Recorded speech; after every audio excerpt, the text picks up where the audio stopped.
नमस्कार, SBT news में आपका स्वागत है। पेश है 4 अगस्त रविवार दोपहर 1:15 बजे राजस्थान की बड़ी खबरें।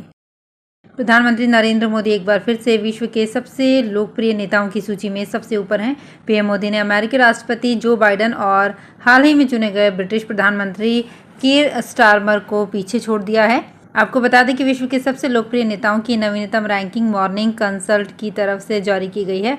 मॉर्निंग कंसल्ट एक वैश्विक निर्णय खुफिया फर्म है जो वैश्विक नेताओं के प्रमुख फैसलों पर नजर रखती है। मीडिया रिपोर्ट्स के मुताबिक इस सर्वे का आंकड़ा 8 से 14 जुलाई के बीच एकत्रित किया गया था। वैश्विक निर्णय खुफिया फर्म के अनुसार प्रधानमंत्री मोदी 69% की अनुमोदन रेटिंग के साथ पहले स्थान पर हैं, जबकि मैक्सिकन राष्ट्रपति एंड्रेस मैनुअल लोपेज ओब्रेडोर इस सूची में 63% की अनुमोदन रेटिंग के साथ दूसरे स्थान पर हैं, जबकि 25 नेताओं की सूची में अंतिम स्थान पर जापान के प्रधानमंत्री फूमियो किशिदा हैं, जिनकी अनुमोदन रेटिंग 16% है। राजस्थान के मुख्यमंत्री भजनलाल शर्मा ने कहा कि परिवर्तित राज्य बजट 2024-25 में की गई घोषणाओं से प्रदेश के 8 करोड़ जनता की आकांक्षाएं और उम्मीदें पूरी होंगी और विकसित राजस्थान का सपना साकार होगा। शर्मा शनिवार को मुख्यमंत्री निवास पर सिरोही एवं बाली सहित विभिन्न विधानसभा क्षेत्रों से राज्य बजट में की गई घोषणाओं के लिए धन्यवाद देने आए देवासी समाज के प्रतिनिधिमंडल को संबोधित कर रहे थे। उन्होंने कहा कि किसान, पशुपालक, युवा, महिला सहित सभी वर्गों के सर्वांगीण विकास के लिए राज्य सरकार प्रतिबद्धता के साथ कार्य कर रही है। उन्होंने कहा कि संकल्प पत्र के सभी वादों को हमारी सरकार पूरा कर रही है। केंद्रीय गृह मंत्री अमित शाह ने शनिवार को देशवासियों से अपील की है कि वे हर घर तिरंगा अभियान के तहत आगामी 9 से 15 अगस्त तक अपने घरों में तिरंगा लहराकर इसकी सेल्फी हर घर तिरंगा वेबसाइट पर अपलोड करें। शाह ने सोशल मीडिया पर एक पोस्ट में कहा, हमारा राष्ट्रीय ध्वज तिरंगा त्याग, निष्ठा और शांति का प्रतीक है। हर घर तिरंगा अभियान आज़ादी के नायकों को याद करने, राष्ट्र प्रथम का संकल्प लेने और राष्ट्रीय एकता को बढ़ावा देने का माध्यम है। प्रधानमंत्री नरेंद्र मोदी के आह्वान पर यह अभियान बीते 2 वर्षों से जन जन का अभियान बन गया है।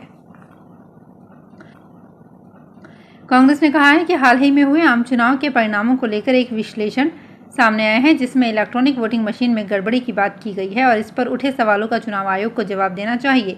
कांग्रेस नेता संदीप दीक्षित ने शनिवार को पार्टी मुख्यालय में संवाददाता सम्मेलन में कहा कि चुनाव आयोग ईवीएम के परिणामों को लेकर किसी भी संदेह से इनकार करता है और वोटिंग मशीन में गड़बड़ी नहीं होने का दावा करता है, लेकिन हाल ही में सामने आए विश्लेषण से शुरुआती और आखिरी चुनाव परिणाम में अंतर मिला है जो ईवीएम पर सवाल खड़े करता है। प्रधानमंत्री नरेंद्र मोदी ने सरदार वल्लभ भाई पटेल को दुनिया का सबसे बड़ा किसान और उनका नेता बताते हुए शनिवार को कृषि अर्थशास्त्रियों के अंतर्राष्ट्रीय सम्मेलन शामिल प्रतिनिधियों से गुजरात के केवड़िया के पास स्थित उनकी प्रतिमा स्टैच्यू ऑफ यूनिटी को देखने का आग्रह किया। पीएम मोदी ने आयोजित ECAE के उद्घाटन के मौके पर अपने संबोधन में कहा, आप कृषि जगत से जुड़े हुए लोग हैं तो एक और जानकारी आपके सामने मुझे रखना मेरा मन करता है। मुझे पता नहीं है दुनिया में कहीं किसी किसान की ऐसी प्रतिमा होगी। मैं दुनिया की सबसे ऊंची प्रतिमा स्टैच्यू ऑफ लिबर्टी की बात कर रहा हूं। राजस्थान के पूर्व सीएम वसुंधरा राजे ने शनिवार को जयपुर में प्रदेश बीजेपी के नए अध्यक्ष मदन राठौड़ के पदभार ग्रहण समारोह में एक ही तीर से कई निशाने साधे। इस दौरान राज्य की व्यथा स्पष्ट रूप से नजर आई और उन्होंने इशारों में कई वरिष्ठ नेताओं को भी निशाना बनाया। राजे ने कहा कि हमारे लिए पार्टी सबसे ऊपर है और अगर कभी मन में कुछ खटकता भी है तो हम उसे सहन कर लेते हैं। उन्होंने ये भी कहा कि मदन राठौड़ सभी को साथ लेकर चलेंगे, जो एक चुनौतीपूर्ण काम है क्योंकि इसमें कई लोग असफल हो चुके हैं। वसुंधरा राजे ने कहा कि राजनीति में उतार चढ़ाव सामान्य बात है। पद का नशा सिर पर चढ़ सकता है, लेकिन जो इस नशे से बचेगा वही आगे बढ़ेगा। उन्होंने कहा कि राजनीति में आपका काम ही सबसे महत्वपूर्ण होता है। पेरिस ओलंपिक के 8वें दिन भारत को आर्चरी और शूटिंग में 2 मेडल की उम्मीद थी, लेकिन ये पूरी नहीं हो पाई। विमेंस शूटिंग में शनिवार को 25 मीटर विमेंस पिस्टल का फाइनल हुआ। भारतीय शूटर मनु भाकर अपने तीसरे मेडल से चूक गई। वे फाइनल में चौथे नंबर पर रही। मनु शूट ऑफ में ब्रॉन्ज मेडल जीतने वाली हंगरी की मेजर वेरोनिका से हारी। 22 साल की मनु इसी ओलंपिक में 2 ब्रॉन्ज मेडल जीत चुकी हैं। अंगदान के क्षेत्र में उल्लेखनीय कार्य करने के लिए राजस्थान को राष्ट्रीय स्तर पर 2 पुरस्कार प्राप्त हुए हैं। भारतीय अंगदान दिवस के अवसर पर शनिवार को दिल्ली में आयोजित सम्मान समारोह में केंद्रीय स्वास्थ्य राज्य मंत्री अनुप्रिया पटेल ने राजस्थान को अभियान के तहत सर्वश्रेष्ठ प्रचार प्रसार गतिविधियों के क्रियान्वयन के लिए बेस्ट IEC अवार्ड प्रदान किया। समुचित पदाधिकारी डॉक्टर रश्मि गुप्ता एवं संयुक्त निदेशक डॉक्टर SN धौलपुरिया ने ये पुरस्कार ग्रहण किया। साथ ही Mohan foundation Jaipur citizen forum को सपोर्टिव NGO अवार्ड से सम्मानित किया गया। अजमेर में मसूदा के बैंक ऑफ बड़ौदा के बाहर 2.5 लाख रुपए से भरा बैग चोरी होने का मामला सामने आया है। पीड़ित रिटायर्ड टीचर है और लोन चुकाने के लिए बैंक से रुपए विड्रॉ किए थे। पीड़ित की रिपोर्ट पर पुलिस ने मामला दर्ज कर जांच शुरू कर दी है। नंदवाड़ा के रिटायर्ड टीचर रामलाल मेघवंशी ने बताया कि वो पंजाब नेशनल बैंक से लिए हुए गोल्ड लोन के रुपए जमा करवाने के लिए बैंक ऑफ बड़ौदा से विड्रॉ करवाने आए थे। बैंक के बाहर स्कूटी की सीट पर रुपयों से भरा बैग अज्ञात व्यक्ति ने चोरी कर लिया। आसपास में तलाश भी किया लेकिन बैग नहीं मिला। बैग में 2.5 लाख रुपए थे। सिरोही जिले में एक निजी बस नदी में गिर गई। ये बस आबू रोड से अंबाजी की ओर जा रही थी। हादसे में करीब 40 से ज़्यादा लोग घायल हो गए। हादसा शनिवार दोपहर करीब 3:15 बजे आबू रोड रिको थाना क्षेत्र में सुरपगला गांव के पास हुआ है। घटना की सूचना मिलते ही आबू रोड रिको थाना पुलिस और ग्रामीण मौके पर पहुंचे। घायलों को इलाज के लिए आबू रोड PMO को सूचना दी गई। बस में सवार सभी घायलों को तुरंत राजकीय अस्पताल आकरा भट्टा आबू रोड में इलाज के लिए भेजा गया है। सीओ पुष्पेंद्र वर्मा ने बताया कि रिको थाना क्षेत्र में सुरपगला गांव में बस मोड़ते समय बस का बैलेंस बिगड़ा और बस नदी में गिर गई। इस हादसे में कोई जनहानि नहीं हुई है।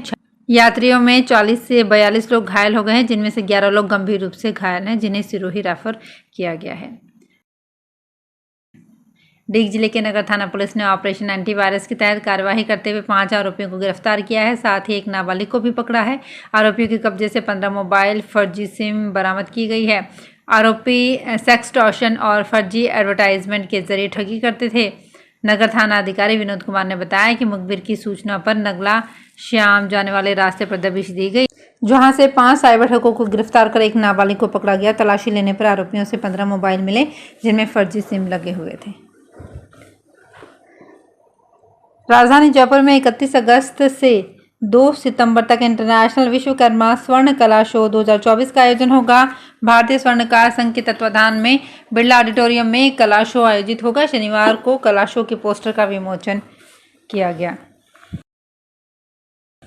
अजमेर के ज्वलन हॉस्पिटल में आने वाले मरीज और उनके परिजन को अब भटकना नहीं पड़ेगा। इसके लिए शनिवार को कैजुअलिटी में बनाए गए हेल्प डेस्क का शुभारंभ किया गया। विधानसभा अध्यक्ष वासुदेव देवनानी ने इसका उद्घाटन किया। इस मौके पर मेडिकल कॉलेज प्राचार्य डॉक्टर अनिल सामरिया, अस्पताल अधीक्षक डॉक्टर अरविंद खरे आदि मौजूद रहे। रक्तदान भी किया गया। राजस्थान शिक्षा विभाग में इन दिनों आला अधिकारियों के फेरबदल का दौर चल रहा है। पिछले दिनों जहां उदयपुर सहित कुछ जिलों में आला अधिकारियों को बदल दिया गया था, वहीं अब शिक्षा निदेशालय में भी सहायक निदेशक स्तर के अधिकारियों के पद भरे जा रहे हैं। उम्मीद की जा रही है कि आने वाले दिनों में राज्य में प्रिंसिपल सहित अन्य पदों पर ट्रांसफर का दौर भी शुरू हो जाए। शुक्रवार को संयुक्त शासन सचिव मनीष गोयल ने एक आदेश जारी कर 2 अधिकारियों को माध्यमिक शिक्षा निदेशालय भेजा है। यह आदेश कार्य व्यवस्था के तहत हुए हैं, तबादले नहीं है। ऐसे में आगामी आदेश तक बज्जू के CBEO डॉक्टर राम गोपाल शर्मा और बालोतरा के गीडा के CBEO किशन दान चारण को माध्यमिक शिक्षा निदेशालय में लगाया गया है।